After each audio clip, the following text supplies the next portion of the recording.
This is really sad what I'm about to read. And this is from the Business Insider Africa.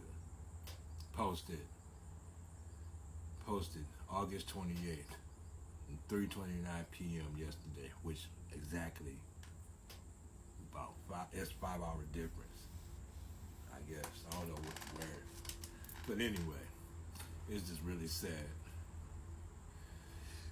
For we always try to practice some form of democracy with these crackers put on our people,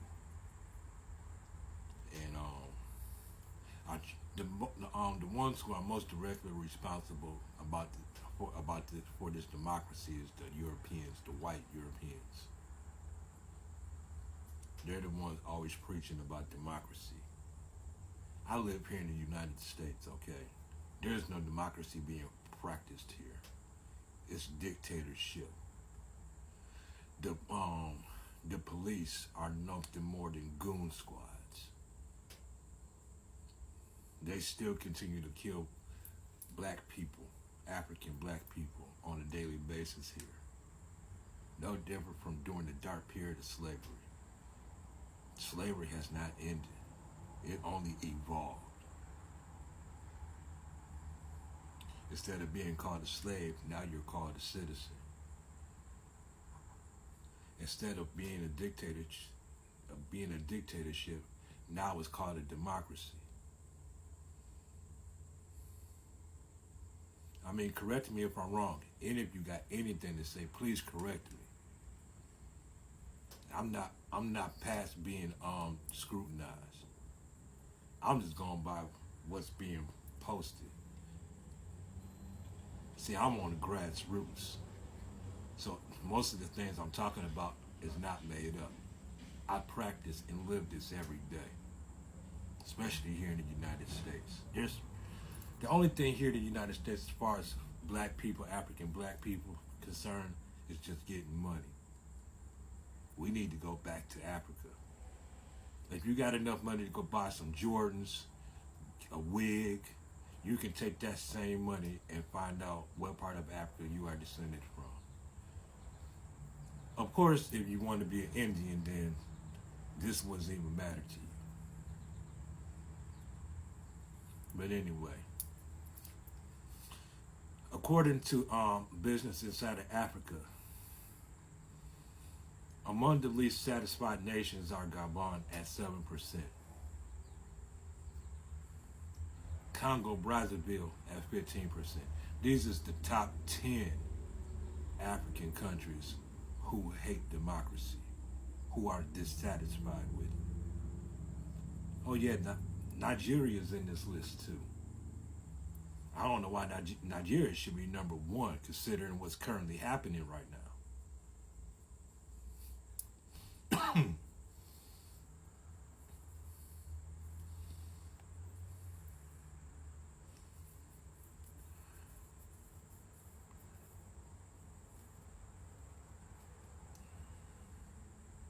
Despite the promise of freedom, participation, and representation, dissatisfaction with democracy is growing across parts of Africa, in countries like Nigeria, Guinea, South Africa, and Angola.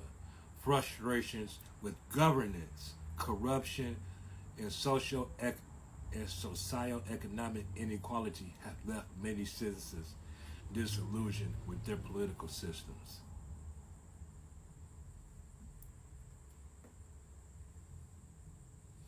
Now I know there's many of you in Nigeria who understand this.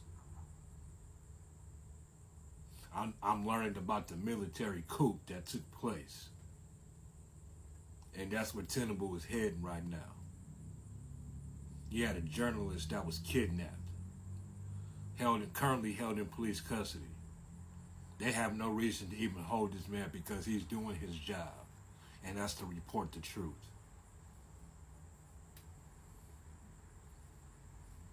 I bet those of you who voted for Tinubu really feeling the heat now. I bet y'all really feeling the heat.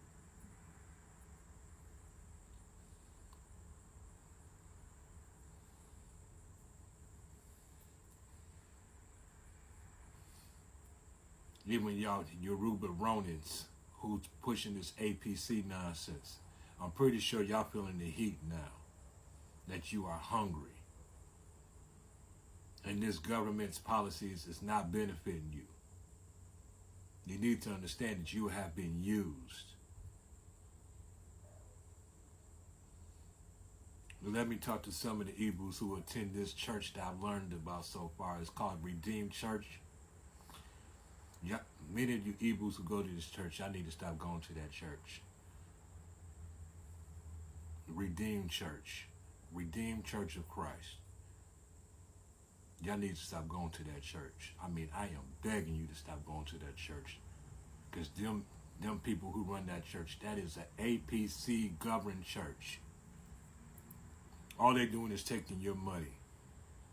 And you're not even benefiting from it, my Igbo brothers and sisters. I'm aware about the, that student loan, that nonsense. Majority of that money is going to the North.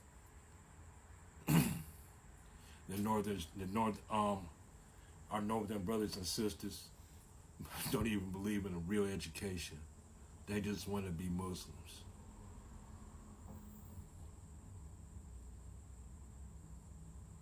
They're one of the primary reasons why Nigeria cannot move forward. It's those leaders in the northern Nigeria. They are the main reason they control Tinubu. Tinubu, I mean, to be truthful, is very weak.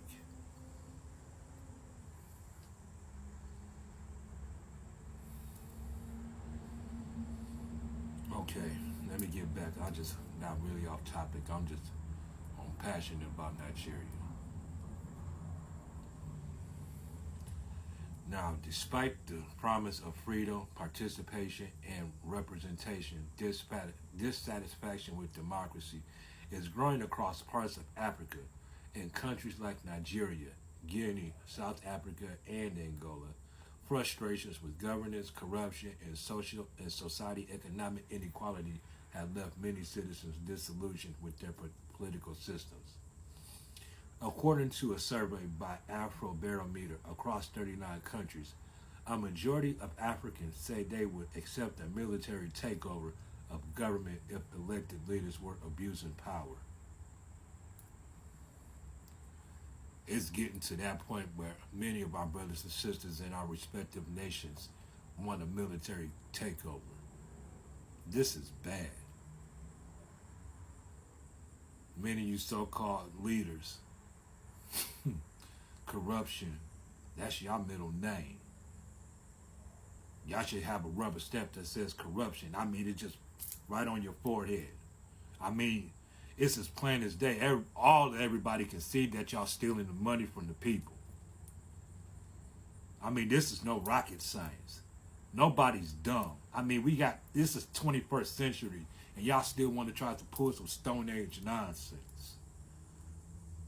I mean, what kind of nonsense is this? What kind of wickedness is this? And this is many of the African leaders calling your respective countrymen thugs and criminals, calling them terrorists just because they want to eat, have a proper education. They just want good governance. What is wrong with having good governance? Many of you so-called African leaders are stealing the money. Y'all spending the money like it's yours, and it's not yours. It belongs to the citizens of your respective nations. Y'all don't have no shame. Y'all wicked and you're evil. I'm all the way in the U.S. and I see all this. Y'all have no shame at all. You setting your families up while you taking out the mouth of the next man's family. You don't deserve to breathe. I don't care how tough and how many criminals is running this country, running the next country in Africa. I don't care about none of that. Y'all days is numbered and y'all going down all the way.